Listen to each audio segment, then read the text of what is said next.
강사 박지현 쌤입니다. 오늘은 정말 저희가 흥분을 감출래야 진정하기 좀 어려운 날인데 저랑 이렇게 5년이라는 시간 동안 짧지 않은 시간 동안 같이 공부해온 제 이제 애제자 이렇게 표현이 되나?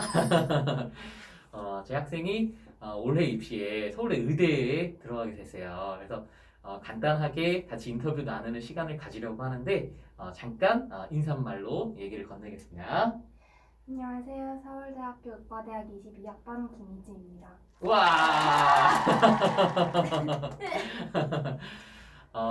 그럼 뭐 간략하게 이제 자기소개를 했는데 뭐 어쨌든 보는 여러 학생들을 위해서 뭐 어떤 얘기들을 같이 나누고 인터뷰를 하면 좋을까 선생님 고민을 해보다가 이지랑 처음 만난 순간은 이제 여름 학기에 이제 수상 실력이었나? 이제 맞아요. 기억도 안 나지, 그지? 네, 약간 그런 느낌이에요. 그런 느낌이었지, 그지? 그때 이제 특강 수업을 통해서 저랑 이제 만나게 됐고 거기서 공부를 하게 됐는데 만나면서부터 사실 우리 이지는 어떤 진로에 대한 방향성, 지향이 굉장히 이제 뚜렷한 학생이었어요. 그래서 그때서부터 좀 의대 진학에 굉장히 이제 본인 어떤 지향에 굉장히 뚜렷했고 그런 과정이 아마도 제가 뭐 5년이라는 긴 시간에 어느 시점을 돌아본다 할지라도 이지가 정말 언제나 최선을 다한 것도 있었고 근데 누구나 다 최선을 다한다라고 해서 뭐 좋은 결과가 나오는 건 아닌데 정말로 이지가 가지고 있던 그 지향이 공부가 되게 힘들고 어려웠던 가정에도 정말로 그거를 이제 꿋꿋하게 밀고 나갈 수 있는 가장 근원적인 원동력이 된 거 아닐까 선생님 느끼기에는 이제 그랬거든요. 그래서 물어보고 싶은 첫 번째 질문은 언제쯤서부터 어떤 의대 지망에 대한 어떤 지향을 갖게 됐고 또 시간이 지나면서 또 본인의 개성이 좀 구체화되면서 이렇게 조금 더 방향성이 구체화되겠구나라고 본인의 어떤 동기나 어떤 지원 방향이 조금 더 구체적으로 된 그런 과정들을 소개해 줄 수 있으면 좋겠습니다. 저는 진로를 정할 때 책의 영향을 굉장히 많이 받았는데 그래서 중학교 1학년, 2학년 초반까지는 오히려 의대 생각은 아예 없었고 약간 법조인 아니면 법률 쪽으로 가고 싶은 마음이 있었어요. 왜냐면 평소에도 사회 문제에 관심이 많았고 또 불평등, 차별 이런 관련된 이슈에도 관심이 많았기 때문에 아예 약간 미래의 변호사에게 약간 이런 책들을 되게 많이 읽고 변호사나 검사가 하고 싶다라고 생각했었는데 의대가 가고 싶다고 마음 먹게 된 이유는 약간 이런 사회 문제들을 해결하는데 법률가뿐만 아니라 의사들이 더 필요할 수도 있다는 사실을 일단 느꼈기 때문이고 그에 더불어 관련된 의학이나 의사 관련된 책들을 굉장히 많이 읽으면서 간접적인 경험을 할 수 있었다고 생각해요. 그래서 제일 추천드리고 싶은 것은 일단 다양한 분야의 독서를 해보시면서 자신의 마음이 어디로 가장 끌리는지 그리고 자기가 이거를 읽었을 때 책을 억지로 읽는 느낌이 아니라 정말 궁금해서 읽는다. 정말 내가 이 사람의 인생을 닮고 싶다라고 느낄 수 있는 작가가 누구인지 아니면 특히 논픽션 아닌 의사나 변호사분들이 쓰신 그런 책들을 읽고 간접적인 경험을 하면서 저는 변호사에서 의사라는 구체적인 꿈을 갖게 되었고 이제 중학교 때를 지나서 고등학교 때는 다양한 탐구나 아니면 좀 더 의학의 세분화된 분야들의 책을 찾아서 읽었는데 그 중에서 제가 관심이 있었던 사회 문제와 관련된 그런 분야를 결국 선택해서 고등학교 3학년 내내 관련 분야에 대한 연구를 계속하고 관련 책들을 읽다 보니까 하나의 그런 이상형 아니면 하나의 그런 의사상으로 구체화될 수 있었던 것 같습니다. 이게 저는 사실 이제 질문 자체를 추상적으로 던져주는데 우리 이지가 아주 구체적으로 또 이제 오래 알고 지냈는데 원래 법조인이 그렇게 또 마음에 맞아요. 원래는 있었는지는 그 토론하는 거를 굉장히 즐겨해서 그 초등학교 때부터 중학교 때까지 굉장히 토론 캠프나 아니면 그런 것들을 찾아서 다녔었는데 토론은 약간 직으로 삼는 일은 의대보다는 좀 더 법조인에 가까워서 나는 토론을 좋아하니까 법조인 되고 싶은가 보다라고 생각을 했는데 결국 의사에게 있어서도 화술이 중요한 직업이고 또한 사람들을 다루는 직업이다 보니까 그런 점에 있어서 약간 공통점이 있지 않나. 이게 진짜 한번 직접 물어봐야 되는 게 제가 이제랑 오래 지내면서도 사실 이제 아버님도 의사이시고 또 언니도 지금 의과대학에 진학했고 지금 국시를 치렀는데 그래서 외부적으로 봤을 때는 당연히 가족력이 가장 크지 않았나라고 이제 짐작을 했는데 어떻게 보면 이제 그것만은 아니겠네. 네, 저희 가족은 약간 하고 싶은 거 해라. 그래서 약간 무용 쪽으로 갈 생각도 있었고요. 제가 발레를 굉장히 오랜 기간 동안 배워서 약간 발레나 그런 쪽에 무용으로도 하고 싶으면 가라. 아니면 법조인이 되고 싶다고 꿈꿀 때는 자유전공학부에 가서 나중에 로스쿨을 가라. 막 굉장히 다양한 학과들을 꿈꿨어서 그냥 제가 그 시즌에 빠져있던 책이나 분야에 따라서 약간 굉장히 다양하게 바뀌었는데 결국 정착된 건 이제 의학이라는 분야였던 거고 그 과정에서는 제가 하고 싶은 거를 그냥 하라고 해주셨기 때문에 되게 다양한 루트들을 거쳐서 그랬군요. 이거는 뭐 쌤도 몰랐다가 또 이제 이렇게 인터뷰 기회가 이래서 이렇게 또 되게 감사하고 되게 재밌는 측면이 있는 것 같습니다. 근데 이제 잠깐 이 현실적인 얘기를 해보면 그렇지만 누구나 그런 마음의 지향과 동기를 따라 마음 먹을 수 있지만 또 이 대한민국에서 입시의 체제 내에서 이제 좋은 의대에 진학한다라는 건 굉장히 어떤 현실적인 무게감이 있단 말이지. 그래서 그 중에서도 우리나라에서는 수학을 잘 하지 못하면은 정말로 이제 메이저 의대에 진학하기 정말 어려운 어떤 입시 구조고 상황이기 때문에 쌤이 진짜 그 5년간 들인 그 이제 노력의 증인이라고 할 수 있는데 정말 어떻게 이 수학 과목에 있어서 공부를 해왔나. 특히 이제는 대치동에서 이제 그 학교를 다니지는 않고 멀리서 이제 이 대치동까지 와서 5년의 기간이나 짧지 않은 시간 동안 대치동에서 이제 공부하게 된 자기만의 어떤 이유나 동기들도 있을 텐데 뭐 첫 번째로는 수학을 공부하는 데 있어서 본인이 신경 쓴 점. 그리고 이제 어떻게 보면 상향, 지향이라고 할까? 이 대치동에서 참 쉽지 않은 공부를 하면서 그 나름대로 이렇게 끝까지 5년간 대치동에서 공부했던 이유와 그렇게 공부했더니 결과적으로 좋았던 부분들, 그런 부분들을 좀 나눠줄 수 있다면. 수학에 있어서는 저는 일단 굉장히 잔 실수가 잦았기 때문에 약간 2 더하기 4를 갑자기 8이라고 쓴다던가 아니면 약간 이렇게 사칙 연산을 잘못한다던가 아니면 마지막에 구하라는 것이 아니라 막 A는 이라고 구해놨는데 막 답이 3A였다던가 이런 식의 좀 자잘한 실수들을 굉장히 많이 했는데 그래서 특히 내신 때는 이런 실수들이 더 치명적이잖아요. 왜냐하면 서술형 8점짜리인데 막 답 틀리면 그렇죠. 완전 반이 날아가니까 그래서 수학 상하나 원투, 미적, 확통까지 이렇게 총 6과목의 수학 내신을 준비할 때는 그 개념 노트랑 더불어서 저만의 실수 노트를 하나 더 만들어서 이제 시험 전에 쉬는 시간 20분 있잖아요. 그때 본인들이 정리해놨던 그런 실수들을 20분 동안 머릿속으로 복기하면서 시험에 이제 들어갔을 때 평소에 하던 실수들을 좀 줄일 수 있어서 시험에서 좀 좋은 결과를 낼 수 있지 않았나 생각하고요. 그리고 두 번째 대치동에 오게 된 이유는 처음에는 그냥 언니가 이쪽 근처에서 학교를 다니기 때문에 언니를 따라다니다가 자연스럽게 다니게 되었는데 선생님 수업도 듣고 또 여러 가지 좋은 타 과목의 선생님들도 계시기 때문에 그런 부분의 장점에 있어서 계속 다닐 수 있었던 것 같습니다. 또한 세 번째 이렇게 계속 지속할 수 있었던 이유는 우선 내신에 있어서의 중요성을 스스로 깨달았기 때문이고 또한 굉장히 좋은 선생님들이 계시다는 것 그리고 이루고 싶은 목표가 있기 때문에 물론 왔다 갔다 하는 일들이 힘들지 않았다고 말할 수는 없지만 그거에 걸맞는 결과를 매 시험마다 보면서 스스로 성취감을 느꼈기 때문에 계속할 수 있었던 것 같습니다.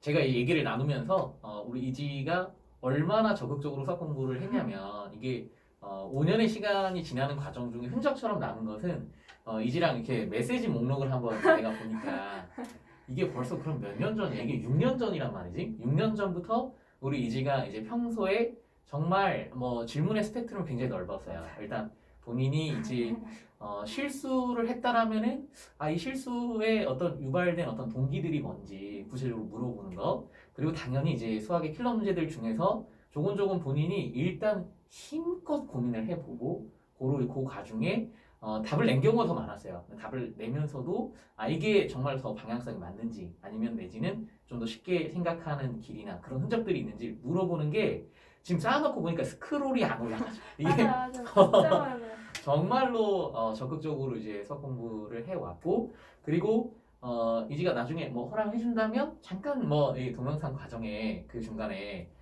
이지가 오답 노트를 만들었던 거 이거를 사진? 저는 잠깐 이제 보여주고 싶은 마음이 드는데 네. 진짜 이것은 뭐 흔히 얘기하는 뭐 S대생의 노트 뭐 이런 거 보면은 진짜 뭐 백과사전식으로 집대성한 것처럼 진짜 필기를 잘하나요? 근데 이지는 그 중에서도 진짜 거의 뭐 탑안에 드는 그 정도의 완벽한 필기 노트를 갖고 있어요. 그래서 이지가 뭐 나중에 이제 허락만 해준다면 네네. 간단하게 이제 어떤 과정인지 좀 보여주고 싶고 자랑하고 싶은 마음이 드는데 그 정도의 노력을 정말 순결하게 열심히 드렸고 혹시 그 중에서도 좀 오답 노트에 좀 드렸던 어떤 본인만의 어떤 노력이나 그런 과정들이 있다면 좀 나눠주면 좋겠네.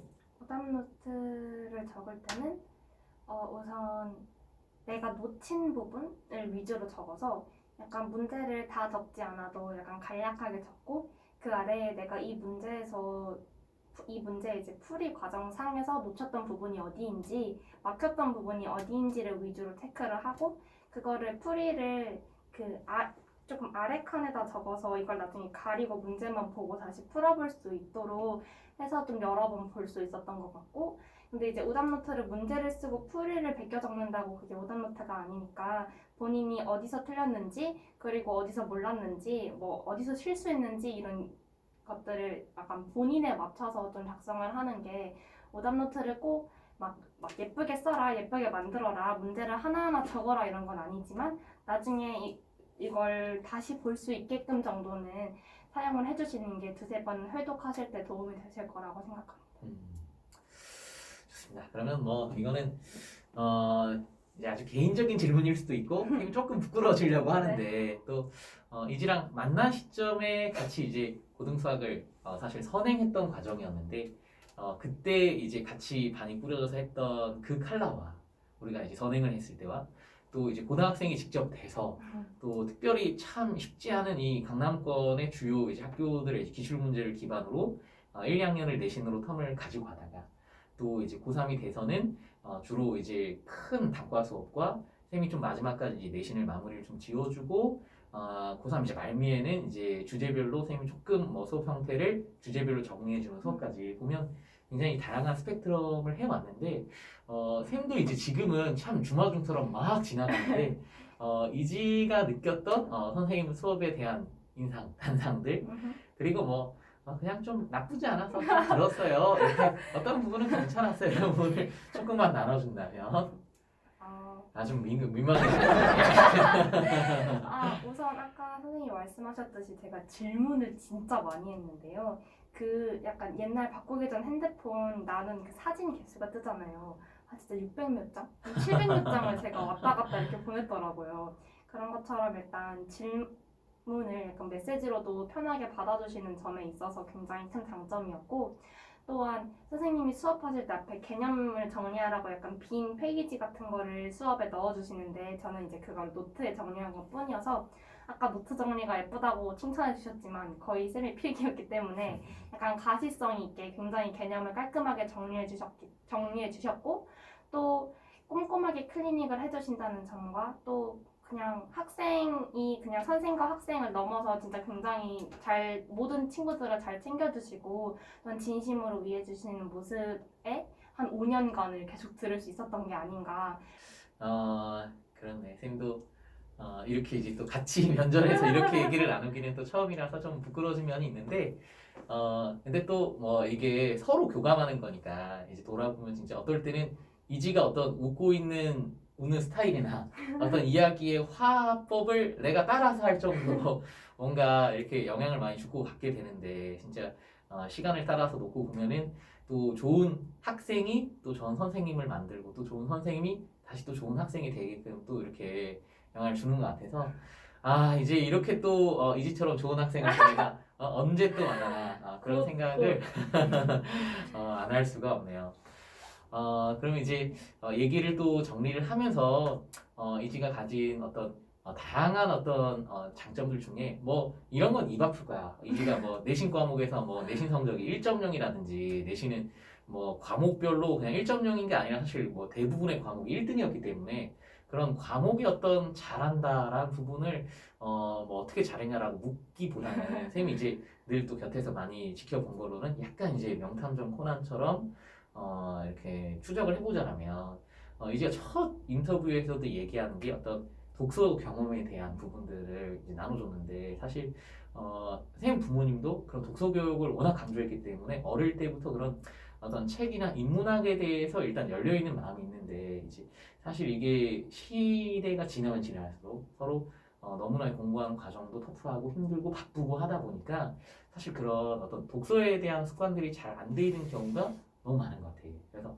나는 사실 이지가 이렇게 좋은 역량을 발현하기까지는 또 이런 독서의 경험이 굉장히 크지 않았나 이렇게 생각하고 또 이제 이지가 나눠줘서 제가 이제 뭐 대학별로 이제 자기소개서를 쓸 때 특히 뭐 서울대 이렇게 자기소개 쓸 때 이렇게 이제 좋은 작가들의 책을 읽고 느낀 소회들을 내 기억에는 이제 시의성이 있는 알베르 까미의 전락 책을 읽고 자기만의 해석을 이제 가미해서 이제 그런 느낀 점을 같이 이제 풀어놓으니까 이거는 딱 읽었는데 이건 참 힘이 있고 또 이건 뭐 누가 따라할 수가 없는 소재이기 때문에 정말 본인의 개성이 잘 드러난 글쓰기인 것 같다 이런 느낌이 들어서 사실 벌써 되겠는데 이런 초기 약간 그때부터 약간 제가 김칫국을 마셨는데요. 그래서 혹시 이런 본인이 이제 쌓았던 어떤 독서의 경험들이 결국에 이제 고등 생활에 영향을 많이 줬는지 특히 그리고 중요했던 고3 시절에 자기소개서를 쓰고 그런 자기만의 어떤 글쓰기 하는 데 있어서 어떤 영향을 줬는지 그런 것도 좀 나눠준다면 좋겠네. 일단 고등학생으로서 경험을 직접 해볼 수 있는 한계가 굉장히 한정적이기 때문에 책을 통해서 다양한 경험들을 해볼 수 있다는 게 굉장히 자소서나 아니면 글들에 있어서 그런 간접 경험들을 빌려서 적을 수 있다는 게 또 하나의 장점인 것 같고 또한 저는 약간 의학 위주의 책을 많이 읽기도 했지만 약간 다양한 시사 이슈나 아니면 좀 고전 문학 같은 경우를 그냥 즐겨서 읽었는데 뭐 안나 카레니나도 정말 재밌게 읽었고 그냥 흔한 걸로 더 가자면 오만과 편견이나 이상과 감성 같은 제인 오스틴 책들 또한 그걸 넘어서 굉장히 다양한 약간 막장 드라마 같은 그런 고전들 있잖아요. 재미 위주의. 네, 그냥 재미 위주의 고전들을 그냥 제가 책 읽는 속도가 굉장히 조금 속도감이 있게 읽는 편인데 책을 약간 골라서 하나하나 따지지 않고 그냥 읽고 싶은 거 제가 약간 시험 끝나거나 아니면 고등학교 약간 2, 3학년 후반쯤 가서는 세특 때문에 바빠서 그렇게 잘 못했지만 고등학교 1학년, 2학년 초반에는 시험 끝난 주말에 그냥 도서관 가서 읽고 싶은 책 골라다가 집에 빌려와서 읽는 게 나름의 하나의 힐링이었단 말이죠. 그래서 그냥 막 추천 도서, 뭐 꼭 읽어야 할 책 이런 거에서 탈피하셔서 그냥 도서관에 가서 제목 끌리는 거, 표지 예쁜 거 이런 거 그냥 읽으셔도 상관없단 말이에요.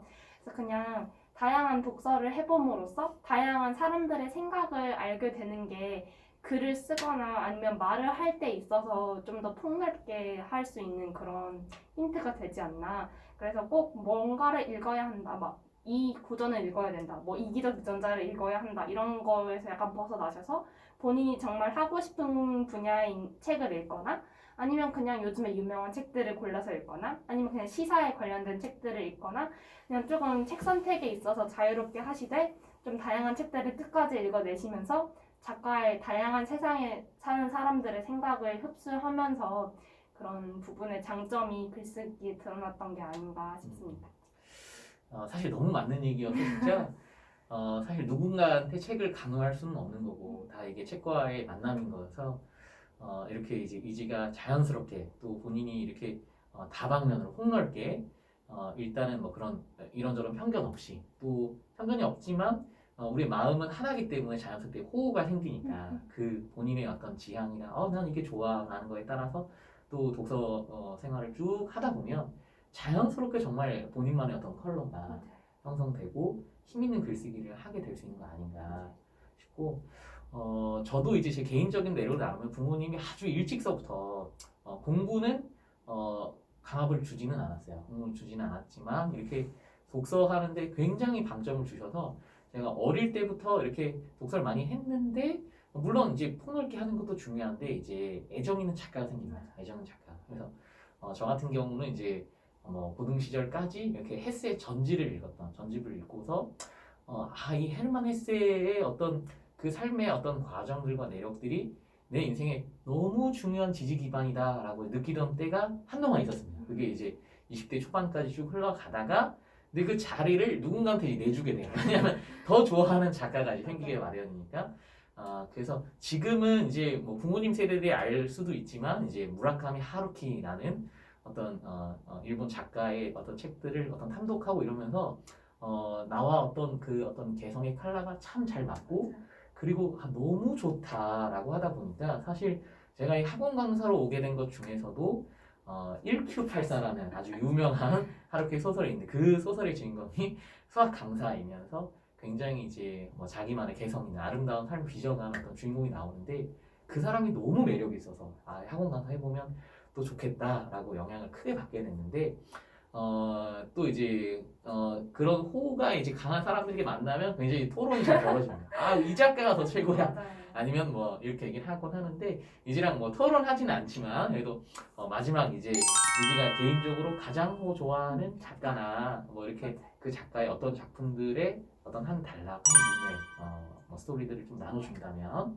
아까 말씀하셨듯이 저는 카미도 좋아하고 니체도 좋아하는데 저는 약간 좀 힐링되는 서적 같은 거 있잖아요. 그런 서적들을 별로 안 좋아하기 때문에 약간 좀 요즘에 감성적으로 나오는 그런 시집은 말고 약간 감성적으로 나오는 그런 수필들을 주로 읽는 편은 아니고 약간 사람에 대한 좀 냉철한 분석을 하는 타입의 작가를 좋아하는데 그게 카미랑 니체가 조금 그런 편이거든요. 그래서 전략에 있어서 카미는 말을 굉장히 직설적이고 세게 하는데 오히려 그런 점이 있어서 정말 사람들이 가장 깊은 내면에 생각하고 있는 것들을 그냥 글로 그렇게 쓸 수 있는 작가가 몇 안 된다고 생각했기 때문에 전략을 아까 말씀해주신 것처럼 굉장히 인상 깊게 읽었는데 약간 좀 생각나는 구절이 있으면 사람들이 약간 죽은 후에 약간 미술가나 화가들을 칭송하는 이유는 죽은 자에 대해서는 더 이상 책임이 없기 때문이다. 뭐 이렇게 얘기하기도 하고 그리고 장례식에 가는 이유는 그 안에서 펼쳐지는 일들에 본인들이 재미를 느끼기 때문이다. 약간 이렇게 말하기도 하고 굉장히 인간이 가장 어두운 면을 그냥 끌어내서 그런 저는 이제 도덕적으로 전락했을 때 느끼는 것들을 적어놓은 책이었기 때문에 정말 모든 사람들이 가지고는 있지만 차마 입 밖으로 꺼낼 수 없는 그런 이야기들을 다 써놓은 책이 전락이기 때문에 굉장히 또 짧기도 하고 읽어보시면 재밌을 거라고 생각해서 카미의 전락을 포함한 약간 이방인이라던가 페스트라던가 약간 사람에 대한 분석을 하는 그런 카미가 좋고 또한 니체도 약간 스스로에 있어서의 약간 의존적이지 말고 스스로를 항상 개발하고 항상 무언가를 찾아 나가야 한다 이렇게 생각을 하는 작가잖아요. 그래서 니체도 신은 죽었다라는 그런 유명한 멘트가 있듯이 어딘가에 약간 종교에 귀의해서 스스로를 어딘가에 의탁해서 자아를 의탁해서 생활하기보다는 항상 스스로를 돌아보면서 스스로 채찍질하고 더 나은 자신으로 발전해 나가야 한다라고 얘기하는 게 니체의 굉장히 다양한 서적의 중요한 포인트이기 때문에 저는 이렇게 약간 누군가에 기대어서 사람들 사이의 관계에서 위로를 찾아라 라고 얘기해주는 그런 작가들보다는 인간에 대해서 냉철하게 비판해주거나 아니면 스스로의 자아에 대해서 되돌아볼 수 있게 하는 그런 두 작가가 제 최애 작가가 아닌가 생각합니다. 감사합니다. 제가 듣는 바로는 이제 감성적인 가벼운 어떤 이야기들보다는 뼈를 때리고 내지는 그 인간 그 본연의 어떤 추함이랄까 내지는 어두운 부분이랄까. 근데 우리 인간이라는 건 사실 단순한 존재는 아니고 굉장히 입체적인 동물이기 때문에 이제 그런 부분들을 통해서 자기를 비춰보기도 하고 또 그런 나는 혹시 그런 효과이지 않을까 이건 내 하나의 생각이긴 한데 그런 이제 도덕적인 어떤 그 파산에 가까운 어떤 사람의 어떤 과정들을 보면서 그런 사람들이 또 그런 행동을 할 수밖에 없었던 상황, 동기들 그런 거를 또 이해하게 되고 그런 일정 부분이 내 안에도 있기 때문에 또 조심하는 어떤 반면 거울이 되기도 하고 이제 그렇지 않을까 쉽게 느꼈습니다. 오늘 사실 얘기는 어떻게 보면 제가 수학 선생님이기 때문에 뭐 수학의 관점으로만 막 얘기가 되셨을지 이렇게 뭐 예상하면서 이제 눌러보셨을 텐데 오늘 나눈 방향 굉장히 좋다라고 저는 이제 느끼고 있고요. 당연히 어떤 현실 공부 안에서 대한민국의 입시 체제 안에서 주어진 교과목들을 일단 성실히 하고 그걸 위해서 정말 부단하게 노력하는 게 당연히 필요하겠지만 우리 이지와 나눈 것을 통해서 이제 아마 느끼시지 않았을까 이제 정말로 그런 이제 기본적인 공부 외적으로 본인의 어떤 동기나 어떤 본인의 지향을 쌓아 나가는 데 있어서 어떤 인문학 내지는 독서 경험이 너무너무너무 중요하다라는 거. 저 이거 독서 팁 하나 얘기하고 갑자기 생각나는데 네, 또 나눠주세요. 그 책을 읽다 보면 약간 연구 결과를 인용해서 한 줄 두 줄씩 써 있고 그 조그만하게 12, 뭐 11 이렇게 출처를 써놓고 뒤에 그 참고 문헌이 써 있잖아요. 맞아요. 그래서 저는 책을 읽고 나서 그 참고 관련 그 약간 궁금했던 문장들은 뒤에 참고 문헌을 찾아서 읽어봤단 말이에요.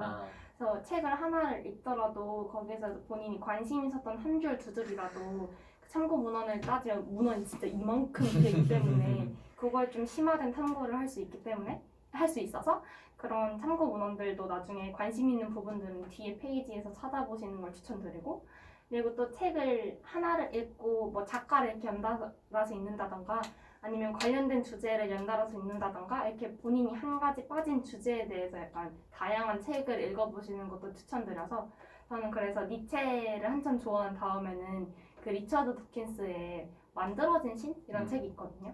근데 미국은 보통 종교를 가진 사람들이 더 많아서 무신론자들을 굉장히 배척하는데 과학자이자 무신론자인 리처드 도킨스가 왜 종교가 말도 안 된다 이런 식으로 약간 주장하는 책이기 때문에 이걸 본인이 제 의견이 아니어도 그냥 이런 사람들은 이렇게 생각하는구나 종교에 대해서 또 이런 책을 읽어보기도 하고 종교의 역사를 읽어보기도 하고 약간 이렇게 한 가지 일맥상통한 주제를 가지고 책을 읽어보시면 좀 한 가지 관점에만 파묻히는 게 아니라 이 하나의 이슈에 대한 다양한 관점을 기를 수 있기 때문에 약간 그런 부분에 있어서 좀 하나의 주제를 이렇게 연달아서 읽는 것도 추천드립니다. 너무 좋은 얘기인데 이게 책이라는 게 그 이제 쓰는 사람이 언제나 뭐 미주나 각주들을 맞아. 통해서 자기가 쓴 어떤 이야기들의 어떤 기반이 되는 것들을 다 이제 밝혀놓는데 그것들을 또 찾아보면서는 이제 더 풍성한 독서로 이제 이어줄 수 있게끔 이제 연결이 되게 마련이고 또 이제가 이렇게 한 측면에서의 어떤 그 독서가 이게 연결이 되는 과정들을 또 보여줬는데 또 이야기를 들어보니까 쌤도 이제 쌤이 개인적으로 패션이기 때문에 너무 괜찮습니다. 맞다. 그래서 너무 괜찮습니다. 네. 그 이제 선생님이 수업하는 어떤 기반은 어떤 그 기독교 세계관에서 이제 한 사람이 한 영혼이 천하보다 더 귀하다 이런 관점 안에서 또 선생님도 이제 수업을 하고 이제 지내지만 또 이런 코로나 기간을 겪으면서 어떤 이제 그 교회들이 뭔가 이렇게 집단적으로 뭔가 사회 방향이랑 맞지 않게끔 혼자만의 어떤 단독적인 배타성이 있는 행동을 했을 때 보이는 어떤 아쉬움들, 지탄들 그런 것들을 또 쌤도 이제 보게 되면 이게 내가 서 있는 입장도 물론 중요하지만 또 타인의 어떤 관점들도 너무나 중요하구나 그런 부분들이 이게 정이 되고 반이 되고 그 정관 합 과정을 통해서 본인의 어떤 성장 과정이 이제 일구어지는 거 아닌가. 우리 이지를 봐서 같이 얘기를 나눌 때는 우리 이지가 중학교 2학년일 때 잼민이 시절 6년 전이에요, 6년 전. 그때는 정말 그래도 참 그 지금이랑은 물론 다르고 지금이 뭐 여러 면에서 또 많이 성장했지만 또 그때 보였던 어떤 반짝거림이랄까? 어떤 그게 굉장히 아주 중요한 단추였는데 그 반짝거림이 참 그 6년의 시간을 통해서 이렇게 좀 오글거릴 수도 있지만 아름답게 이렇게 꽃 피어난 건 아닌가 그런 생각이 얘기를 나누면서 많이 들었고요. 또 이런 자리들을 이제 마련해주고 또 시간을 내줘서 너무 고맙고 이제 쌤은 또 우리 이지가 앞으로 이제 좋은 의사가 돼서 사람들의 몸과 뭐 신체 그리고 또 마음까지 이렇게 치유하는 좋은 의사가 되기를 응원하는 박수 무대 역할로 꾸준히 남고 또 같이 소통하는 그런 관계가 되기를 이제 희망합니다. 듣고 계신 분들도 뭐 여러 가지 저희가 이렇게 자유롭게 나눈 부분들 어떻게 좋은 자극이 되고 또 재밌었는지 모르겠어요. 재밌었다라면 당연히 구독과 좋아요 다시 눌러주면 좋겠습니다. 네, 짧지 않은 인터뷰 영상 들으셔서 너무나 감사합니다.